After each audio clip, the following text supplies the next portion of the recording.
Hello and welcome back to the channel. In this video we're gonna be looking at Star Wars The Black Series HK-87 from Star Wars The Mandalorian. Now this was the first release of this HK mold in the Black Series line. I love what Hasbro does with their droid figures. From time to time they can be a bit flimsy because of the design in the show itself, and so in the figure form they can have a bit flimsy legs, they can be top heavy and they could fall off the shelf easily, but that's why you can always use posing stands, and that's what I would recommend for figures like this one. But that being said, I really love how this guy turned out in the figure form. But let's go step by step, and first let's take a look at the packaging. This is one of those plastic-free packagings that at this point Hasbro discontinued and went back to window packagings. But here we can see a promo shot of our HK droid and a short bio, and then a nice artwork on the side, and behind him we can see that entrance, the gate from Ahsoka episode from season 2 of The Mandalorian, and here in the front we can see a render of our figure, logo, and another shot of the figure here with its accessory and scale, and that's practically it. So let's now take a look at the figure. The sculpt looks really nice. We have a black visor here, and then all of these technical details, these tubes and screws or whatever these things are. Here on the side of the helmet we can see this console, and same thing on the other side, and then more technical mechanic details on the back of the head and even down here on his back. But everything is plain, there is no paint on any of these details. A little bit of wash would probably help to bring out all of these nicely sculpted things. Here in front we have more of those sculpted details on the upper plate, and down here we can see more of that. Underneath the arms we can even see the points where two halves of the armor are connected together. We have our belt here with this golden buckle and pouches. I love that they used soft goods material for this figure, because if this was plastic, half of the figure would be really restricted in terms of articulation. It would be really limited. But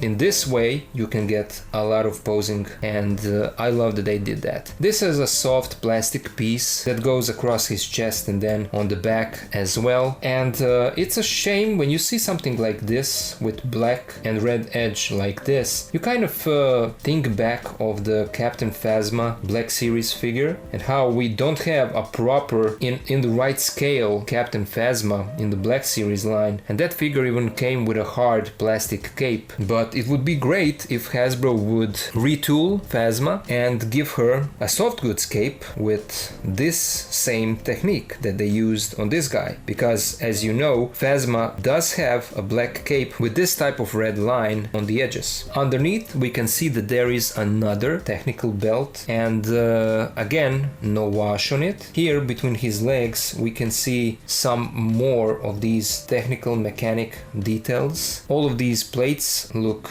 good, but they are blank without any paint on them. And then the knees with these tubes, they look really good, and then the lower legs and his feet. Yeah, everything looks really good in this guy. It's a nice sculpt, and I would say that if we would to compare two HK droids, this one and the new one from Ahsoka series, this one looks much better, and it resembles much more to how we see him in the show. Let's now take a look at his accessories, and he does come with only one accessory, and that is his blaster rifle. And if I'm not mistaken, at the time when this figure was released, this was also a new sculpt, a new type of rifle in the Black Series line, and it does look really good. It has a lot of these small sculpted details on it, but again there is no wash. It's a kind of silvery metallic color in which this was molded, and it does look good. Again, a little bit of wash would probably make this thing look even better, but I'm happy to see a new sculpt in the line, and this is practically the only thing that needs to come with this figure. Now let's take a look at his articulation. The head is on a ball joint, and there is a little bit of movement at the base of of the neck. So our HK droid looks down this much, up this much. There is a slight tilt side to side, and the head rotates 360. We have a butterfly joint here, the arms rotate 360, and this shoulder pad is glued to the top of the arm, so it goes out of the way and the arms can move out this much. Elbow bends this much. We have an up and down hinge on the trigger finger hand and in and out on the other hand. We have a cut up here in the torso, and that gives us a great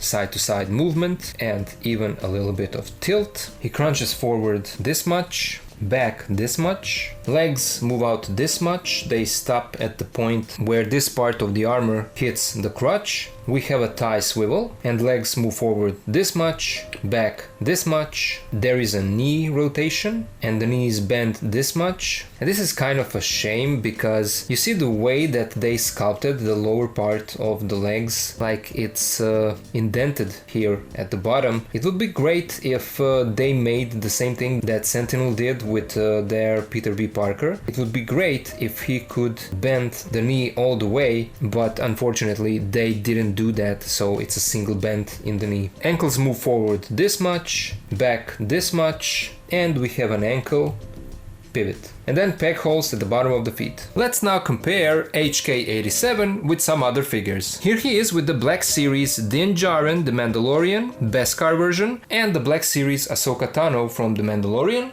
Here he is with the Black Series Migs Mayfield and the Black Series Boba Fett. Here he is with Bandai model kit Darth Vader with custom soft goods and the SH Figure Arts Return of the Jedi Luke Skywalker. So all in all, this is a nice addition to the Black Series line. A new mold, a new droid, a new body. As I said, I always love when Hasbro does these droids characters. But in terms of articulation, unfortunately, I would say that this figure could be better. There are some points that feel really restricted, especially in the legs, which are kind of the most important parts of the articulation in terms of action figure posing. I would probably expect more out of a character like this, but unfortunately it is what it is. Now I would really like to hear you guys. What do you think about this figure? What do you think about this mold? Because we did get it again in the Ahsoka series line, and I'm sure that we will get it again. I would really like to hear what you think about this sculpt and the articulation of this body mold. Let me know down in the comments. Stay tuned for a posing video for this figure. It will be up on the channel soon, and